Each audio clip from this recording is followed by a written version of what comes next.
हमारे दोनों गांव के बीच में एक मल्लिकार्जुन स्वामी का मंदिर है जिसकी हालत इस वक्त बहुत खराब है। इतने दिनों तक हमारे गांव वाले कुछ करेंगे ये सोचकर तुम्हारे गांव वाले, और तुम्हारे गांव वाले कुछ करेंगे ये सोचकर हमारे गांव वालों ने इसे ऐसे ही छोड़ दिया।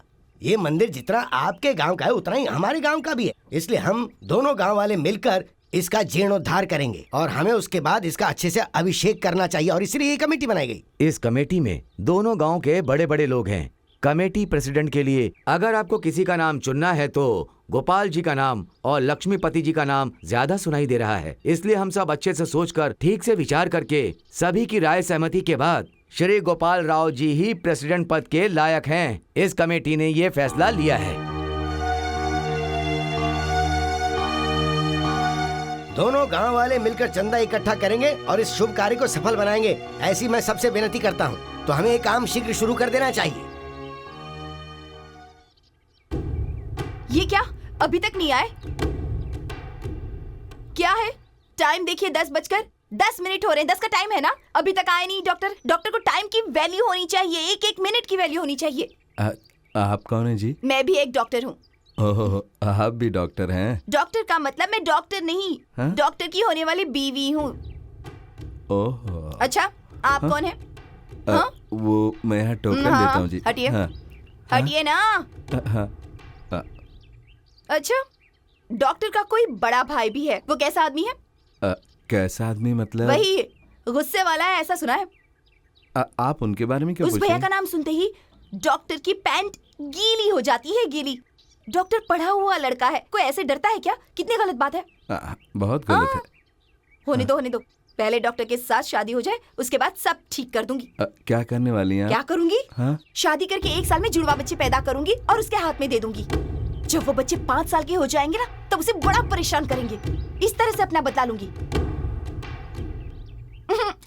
ये डॉक्टर कब आएगा क्या पता। ठीक है, आप एक काम करिए, जब डॉक्टर आ जाए ना तो मैं यहाँ आई थी ये बता दीजिएगा। यही कि जी वो मेरा नाम बताया नहीं ना? नंदिनी। जी। क्या कहेंगे? यही जी कि नंदिनी जी आई थी और चली गई। गुड, काफी आगे जाएंगे आप।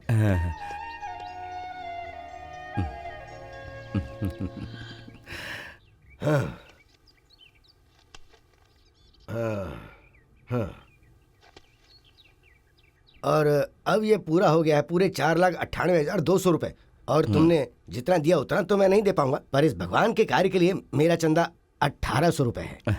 और अब हो गए पूरे 5 लाख। ठीक है यार, मैं शहर जाकर ये पैसा बैंक में जमा करवा के आता हूँ। ठीक है, वैसे मैं भी तुम्हारे साथ चलता, लेकिन शाम को इंस्पेक्टर इंस्पेक्शन के लिए आ रहा है। कोई बात नहीं, मैं चलता हूँ।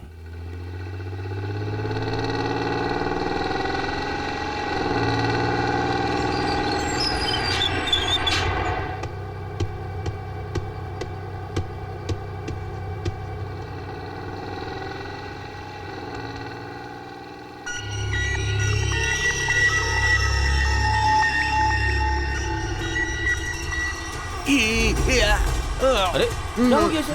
क्या हो गया? अरे जरा बंद करो भाई। अरे क्या हो गया? अरे कुछ करो। ऐसे कुछ नहीं होगा, दांत जुबान काटने से पहले उनके बीच में कुछ कड़क चीज रखो। देखो ये मुंह में डालकर देखिए।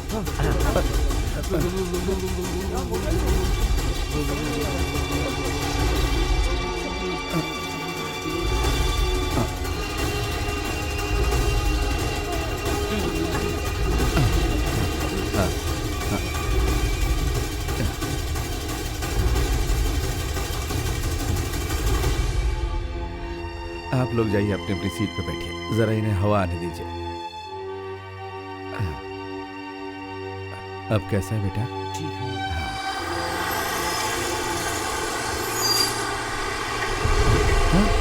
अरे अरे मेरा बैग कहाँ गया? अब किसी ने मेरा बैग देखा क्या? क्या हुआ? उसमें 5 लाख रुपए लगता है चोरी हो गई।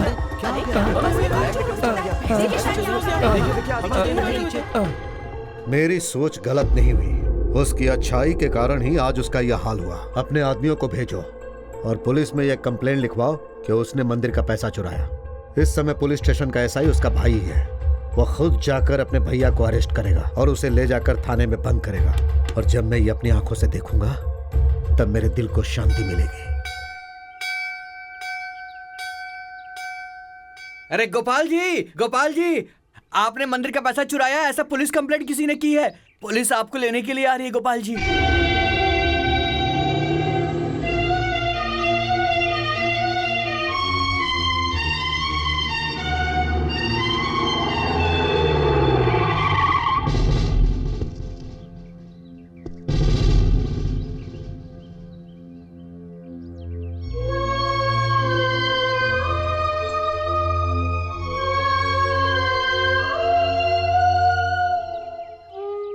देखो गोपी, अब तुमने ये वर्दी पहन ली है, अब तुम्हारी नजर में भेदभाव नहीं होना चाहिए।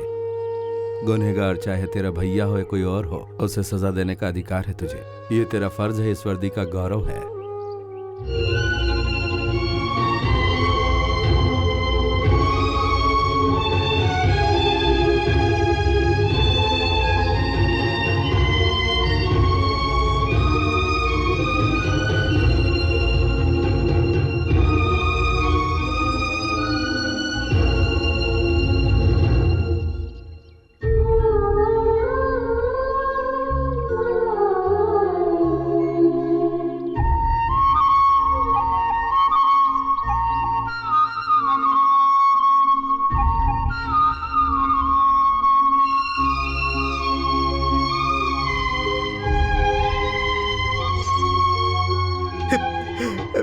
भैया, ए गोपी, क्या कर रहा है तू? हाँ? मुझे माफ कर दो भैया।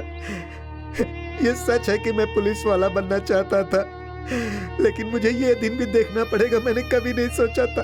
भैया, मेरी ये नौकरी आपकी दी हुई भीख है। आपको हथकड़ी लगाकर अपनी नौकरी बचाने से अच्छा कि मैं अपनी जान दे दूं। मैं ये काम नहीं कर सकता भैया, नहीं कर सकता, नहीं कर सकता।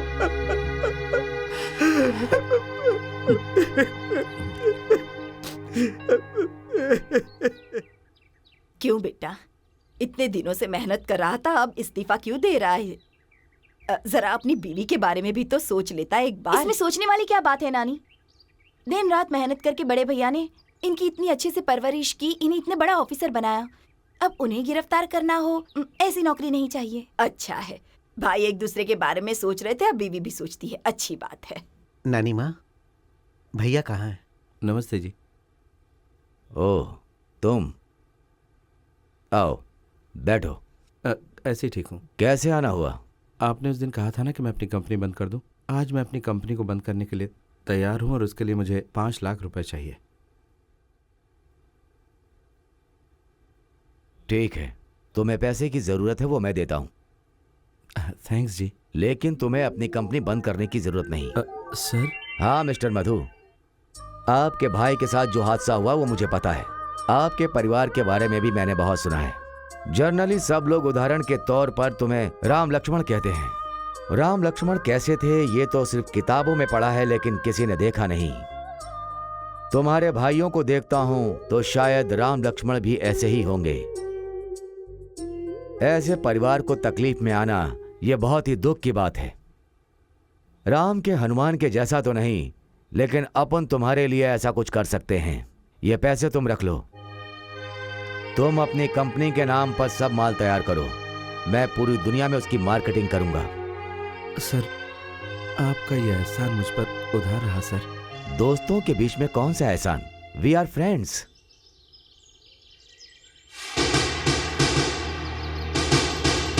अरे वहां क्यों रुक गए? आओ। तुम अपने भाई को अरेस्ट करने के लिए वहां गए थे और वो खुद चल के यहाँ आ गए। अच्छा ये बताओ, तुमने यूनिफॉर्म को हाथ में क्यों पकड़ा हुआ है? सर, मैं ये इतनी छोटी सी बात से डरकर तू रिजाइन कर देगा? तुझे ऐसे आगे बहुत सारे केस मिलेंगे। मैं तुझे एसपी बनते देखना चाहता हूं। भैया वो बात नहीं। तू कुछ मत बोल। इंस्पेक्टर साहब, मुझे लॉकअप में बंद कर दीजिए। रुकिए सर, वो पैसा चोरी नहीं हुआ, वो पैसा मैंने निकाल लिया था सर। ये बात भैया नहीं जानते थे। बैग नहीं दिखा तो चोरी हो गया समझ बैठे थे। जब शहर से मैं आया तो मुझे इस बात का पता चला। यही सच्चाई है सर।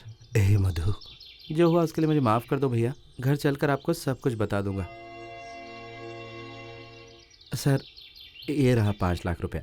ये पैसे कमेटी को देकर ये केस क्लोज कर दीजिए। कैसे आदमी हो यार, तुमने निकाला था तो भैया को बताना चाहिए था ना। बेकार में शरीफ आदमी को परेशान होना पड़ा। Sorry sir. भैया आप घर जाइए, मैं हिसाब किताब करके आता हूँ।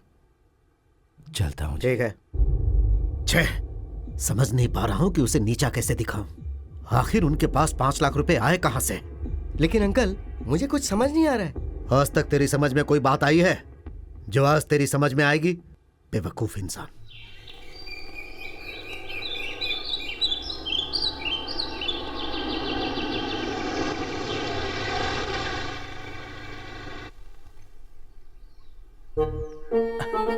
तुम यहीं पर रुको, मैं भैया का मूड देख के आता हूँ, फिर तुम्हें अंदर बुलाऊंगा। ओके।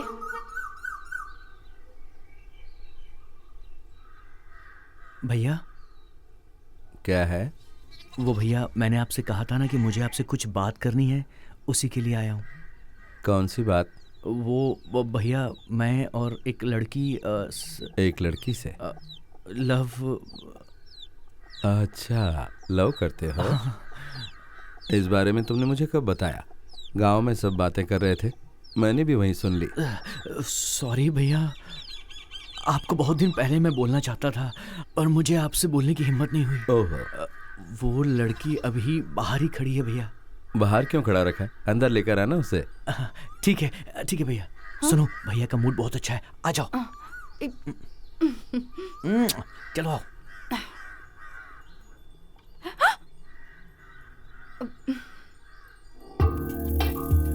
ये सही है क्या? बड़े भैया का नाम सुनते ही इसकी पैंट ढीली हो जाती है। डॉक्टर पढ़ने वाले लड़के को कोई ऐसे डराता है क्या? ये गलत है कि नहीं? गलत तो है जी। नमस्ते करो। नमस्कार। ये क्या, मैं इधर हूँ, नमस्ते उधर कर रही हो? वो घबरा गई भैया, घबरा गई।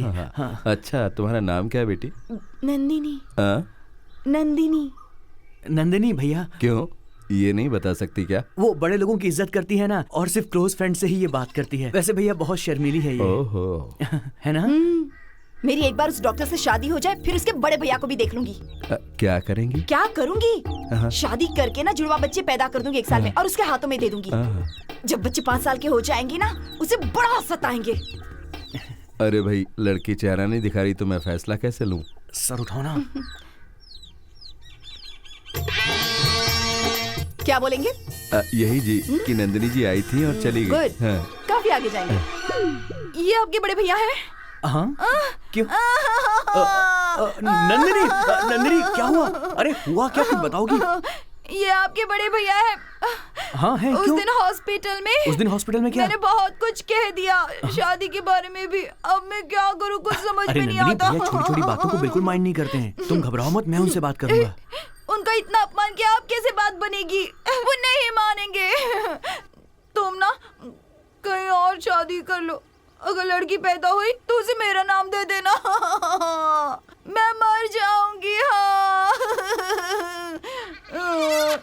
देखो वो कैसे देख रहे हैं। देखो कैसे देख रहे हैं।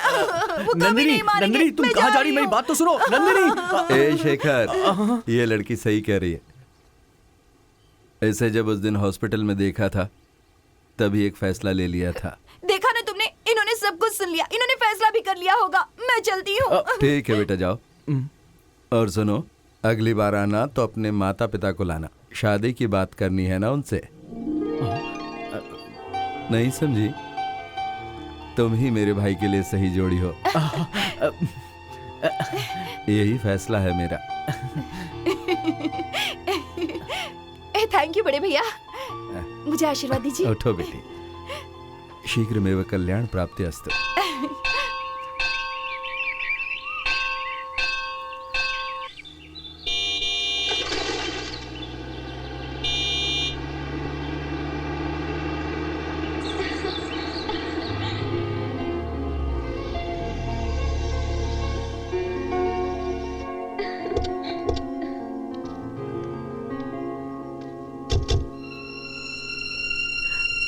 आओ बेटी।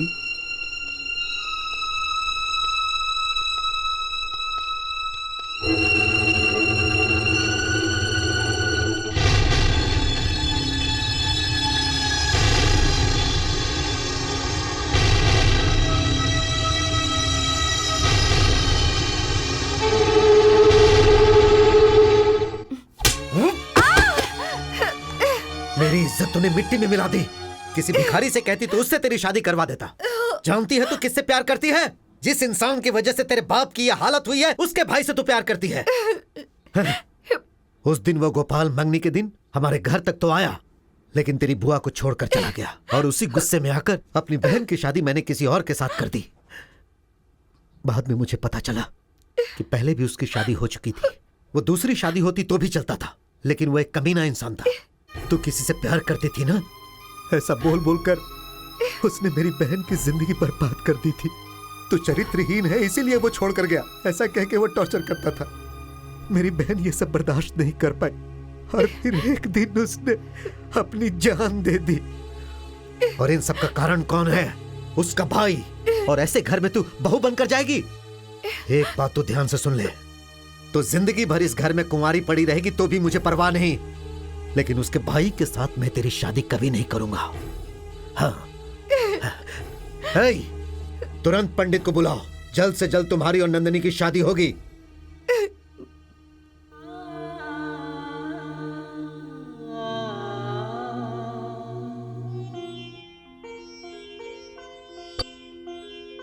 अरे ये क्या, एक निवाला भी नहीं खाया और हाथ धो लिए। मुझे भूख नहीं है नानी।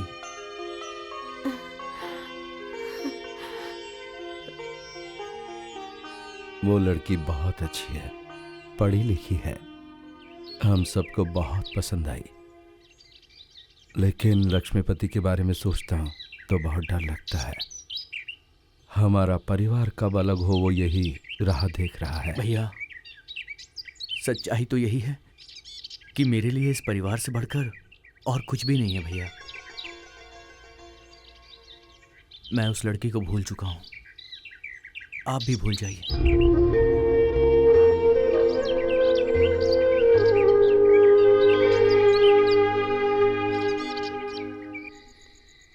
शेखर, तुम इस वक्त क्यों आई हो? तुमसे एक जरूरी बात करनी थी, जरा बाहर आओगे?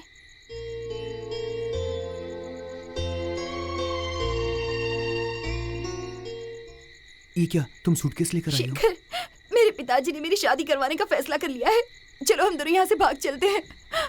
अब मुझे यहाँ से कहीं दूर ले चलो। देखो नंदिनी, अगर इस वक्त भैया ने तुम्हें यहाँ पर देख लिया तो अच्छा नहीं होगा। तुम चली जाओ। बड़े भैया, बड़े भैया, बड़े भैया, जब देखो बड़े भैया की पड़ी रहती है। मेरे बारे में भी तो कुछ सोचो शिखर। मेरे लिए बड़े भैया सब कुछ है।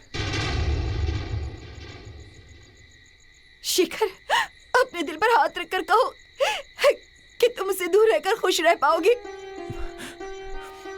वो मुझे नहीं पता, लेकिन मैं अपने बड़े भैया से दूर रहकर कभी भी खुश नहीं रह पाऊंगा नंदिनी। मेरी मजबूरी को समझो। तुम्हारे पिताजी जहां शादी करवाना चाहते हैं वहीं तुम शादी कर लो।